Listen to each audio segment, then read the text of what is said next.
கடந்த 2004ஆம் ஆண்டு பிரசன்ன வெங்கடாச்சாரியார் சதுர்வேதி என அழைக்கப்படும் சதுர்வேதி சாமியார் மீது பாலியல் வழக்கு ஒன்று சென்னை போலீசாரால் தொடரப்பட்டது. குறிப்பாக சென்னை ஆழ்வார்பேட்டையைச் சேர்ந்த தொழிலதிபரின் மகள் மற்றும் மனைவியை கடத்தி பாலியல் வன்கொடுமை செய்த விவகாரம் தொடர்பாக குற்றச்சாட்டு எழுந்து அவரோடு சேர்ந்து ஒரு 7 பேர் மீது வழக்கு பதிவு செய்யப்பட்டு விசாரணை என்பது தொடர்ந்து நடைபெற்று வருகிறது.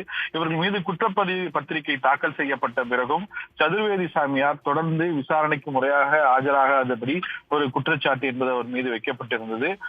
அவருக்கு பலமுறை சம்மன் அனுப்பும் ஆஜராகதால் ஏற்கனவே ஒரு முறை அவரை தேடப்படும் குற்றவாளியாக அறிவிக்கப்படும் என்று எச்சரிக்கப்பட்டது. இருந்தாலும் 2016ஆம் ஆண்டுக்கு பிறகு இந்த வழக்கு விவகாரத்தில் அவர் சென்னை அள்ளிக்குளத்தில் இருக்கும் மகளிர் நீதிமன்றத்தில் விசாரணைக்கு ஆஜராக வேண்டும் என தெரிவித்தும் தொடர்ந்து அவர் தவிர்த்து வந்திருக்கிறார். இது குறித்து போலீசார் பலமுறை அறிக்கையை நீதிமன்றத்தில் தாக்கல் செய்திருந்தார்கள். இந்நிலையில் தான் கடைசி வாய்ப்பாக கடந்த மே மாதம் 23ஆம் தேதி மகளிர் நீதிமன்றம் சதுர்வேதி சாமியார் விசாரணைக்காக ஆஜராக வேண்டும், இல்லை என்றால் தேடப்படும் குற்றவாளியாக அறிவிக்கப்படும் என்று ஒரு கடுமையான எச்சரிக்கையை விடுத்திருந்தது.